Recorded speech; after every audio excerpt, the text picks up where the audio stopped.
थोरल्या भावाचं ऐकतोच. त्यामुळे लोणीकर साहेबांच्याशी बबनराव लोणीकरचं माझं आजचं नातं नाही, फार जुनं आहे आणि आमच्या दोघांत संबंध चांगला आहे. जर ते पक्षाचं म्हणून त्यांनी भूमी तयार केली. मी म्हटलं ना, भूमी करायचं काम BJPनं, काँग्रेसनं, राष्ट्रवादीनं वगैरे सर्वांनी शिवसेनेने केलं आणि मी फळ खायला आलो. परंतु ते माझे थोरले भाव आहेत, आमची युती झालेली आहे. त्यामुळं माझ्यापेक्षा जास्त जीव लावून स्वतः बबनराव लोणीकर आणि राहुल लोणीकर दोन्ही मतदारसंघात मला लीड द्यायची भूमिका करणार. दुसरा विषय असा आहे की जी लोकसभा मतदारसंघ तुम्ही लढवत आहे कुठेतरी तुम्हाला मराठा मतांची भीती वाटते का? त्यातून भाषणामधून असं जाणवतं? बिलकुल नाही. मराठा समाज, आता प्रत्येक समाजात एक दोन मुलं असतातच तरुण, त्याबद्दल दुमत नाही. मराठा समाजाची भीती वाटणार नाही, कारण आमचे नेते स्टेजवर बसलेले कोण होते? सर्व विलास बापू कोण आहे? विलास बापू हा बबनराव लोणीकरांचा मेहुणा आहे. राजेश टोपे, राजेश विटेकर हे बबनराव लोणीकरांचे मावस भाव आहेत. म्हणजे सारे बबनराव बोर्डीकर बी यांचेच पाहुणे आहेत. आणि आमचे नेते कोण आहेत? माझा प्रतिनिधी कोण आहे? बबनराव बोर्डे असेल, बोर्डीकर साहेब असेल, बबनराव लोणीकर असेल किंवा राजेश विटेकर असेल, विलास बापू खरात असतील, सुनील आर्दळ भाचा आहे बबनराव आपल्या लोणीकर साहेबांचा.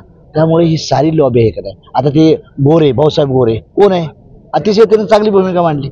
त्यामुळे असलं काय नाही. मराठा समाज, आता प्रत्येक समाज एक दोन असतात लोक, काही मलाही बहुजन समाज, ओबीसी समाज सर्वच देणार नाही, काही होणार ना नाराज, माझ्या बी नाराज असतील. त्यामुळे असं काही नाही. समाजाचं सर्व मला मतदान मिळणार आहे, विकासाला मतदान मिळणार आहे. महाविकास आघाडीचे उमेदवार आहेत, खासदार आहेत, त्यांनी अशी टिप्पणी केली की आपण सातारचे आहात, त्याच्यामुळे तुम्ही उपरे आहात आणि इथं उद्या दवाखान्याचं काम पडलं तर तुम्ही जर खासदार निवडून आलं तर काय काय घेणार? मी परभणीतच राहणार आहे, परभणीतच घर घेणार आहे. मी परभणीकर लिहिणार आहे आणि परभणीकर मतदार यादीतच नाव टाकणार आहे. त्यामुळं ते बी लातूरचे आहेत, ते उपरे आहेत तिथलं. आणि मी एका पक्षाचा अध्यक्ष आहे. मी कुठेही देशात उभा राहू शकतो ना. पण माझा तिथं आमदार आहे, जिल्हा परिषद सदस्य मध्ये आली, रोकडे म्हणून माझे तिथं नेते आहेत, माझ्या पक्षाचे महाराष्ट्राचे उपाध्यक्ष आहेत, जे बबनराव लोणीकरांची युवा आहेत, ते रासपाचे उपाध्यक्ष आहेत महाराष्ट्राचे.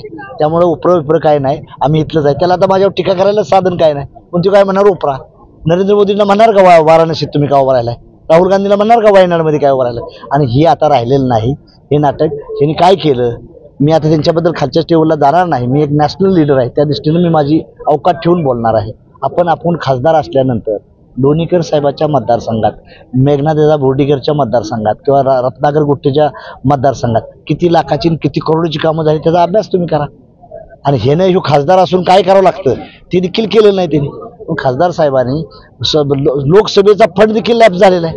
परत पार्लमेंटमध्ये हे उपस्थिती किती वेळा होते? लोणीकर साहेब मिनिस्टर होते, मी बी होतो. आम्ही अधिवेशनाच्या काळात आम्ही तिथे जाऊन कंटिन्यू बसायचो, सर्वांचं महाराष्ट्राच्या लोकांचं ऐकायचं. आणि असं नसतंय कधी राज्याचा विकास होताना ह्या जिल्ह्याचा का त्या जिल्ह्याचा आहे असं म्हणून चालणार आहे का?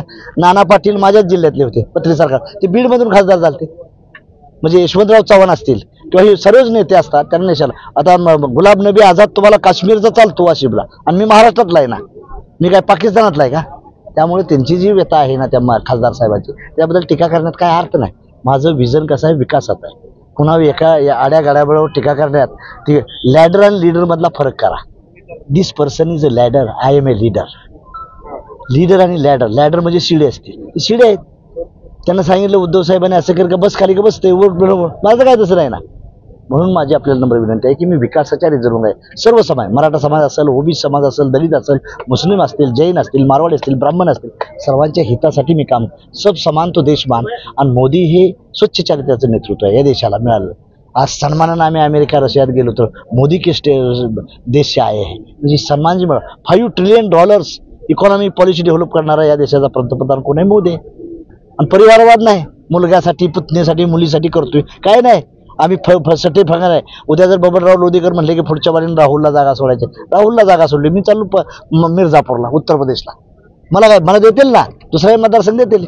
अजितदादाचं माझं संबंध चांगला आहे. एकनाथ शिंदे माझा गाववालाच आहे आणि देवेंद्र फडणवीस माझ्या भावासारखा आहे. म्हणजे ही जी आहे भूमी, आमचं प्रांजळ मत आहे. आमचं कोणाबद्दल वाईट असं काय करणार? म्हणून मी इथला आहे. त्यांना टीका करायला साधन नाही. म्हणून काय करायचं? दोन मराठा समाजाच्या मुलाला सांगायचं. अरे पण मराठा समाजासाठी मी जेवढं केलं ना तेवढं त्यानं केले का खासदारांना? हा प्रश्न त्याला विचारा.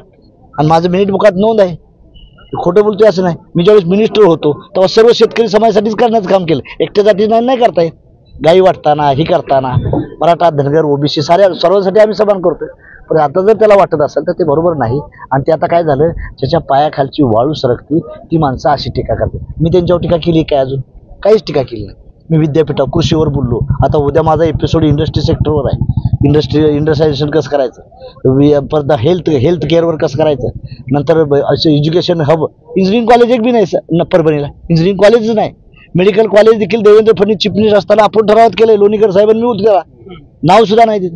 आता जे रस्ते झालेत ते गडकरी साहेबाची देण आणि क्रेडिट ही घेते ती. पण गडकरी साहेब पुन्हा प्रचार माहिती आहे त्यांना प्रचारला गडकरी साहेब ते सांगतील ना तिथं. एकनाथ शिंदे असू द्या, देवेंद्र फडणवीस असू द्या, मला वाटतं 15 तारखेला परतूरला देवेंद्र फडणवीस साहेब येणार. म्हणजे ही जी अजितदादा आहे ना, आता इथे जवळजवळ 900 कोटीचे बॅरेज दिलेत गंगेला, ते अजितदादांनी दिलेत. अजितदादांनी मला सांगितलं परवा. याचा ऊस आमचे विरोधक टोपे साहेब मित्र आहेत आमचे, त्यांनी आमचं हे करतात टीका करतात, तर त्यांना जे पाणी उसाला दिले ते अजितदादांनी दिलेलं आहे. ती माणसं मला मत प्रेम करणार आहेत. एकनाथ शिंदे माझ्यासाठी प्रयत्न करणार. म्हणजे आम्ही सर्वाला घेऊन चाललेलो आहे. त्या दृष्टीनं माझी आपल्याला विनंती आहे की तो देखील समाज माझाच आहे. आणि मला उद्या लोकसभेत गेल्यानंतर एकट्या जातीसाठी एकट्या धर्मासाठी नाही करता येत. तिथं कायदा हा सर्वासाठी, संविधानानं बाबासाहेबांनी जो कायदा दिला आहे ते सर्व समाजाला, सब समान तो देशमान, तिथं काही करता येत नाही. आम्हाला बदनाम केलं जातं संविधान बद्दल. कसं मोदींनी पहिल्या सुटला पार्लमेंटमध्ये शपथ घेताना सभागृहात जर लुटून नमस्कार कोणाला केला असेल त्याचा संविधानाला केला नाही. आणि तुम्ही एखाद्या माणसाला बदनाम करण्याच्या भूमिकेत पडू नये. माझी विनंती आहे, तुम्ही बौद्धिक लेवलला आमच्याशी लढा. बौद्धिकला उत्तर बौद्धिक न देऊ, विकासाच्या लेवल देऊ. आज परतूर शहरामध्ये डेव्हलपमेंट लोणीकरनं कसं केली आहे, बबनराव लोणीकरने वॉटरगिरी योजना राज्यात पहिले आणण्याचं काम त्या माणसानं केलं. जलनायक त्याला म्हणलं पाहिजे. पण दुर्दैव आमचं सरकार केलं आणि ती पेंडिंगला टाकलं. तुमच्यात हिंमत होती तर तुम्ही करायचं होतं ना उद्धव साहेबांनी. आम्ही तुम्हाला काय म्हणतोय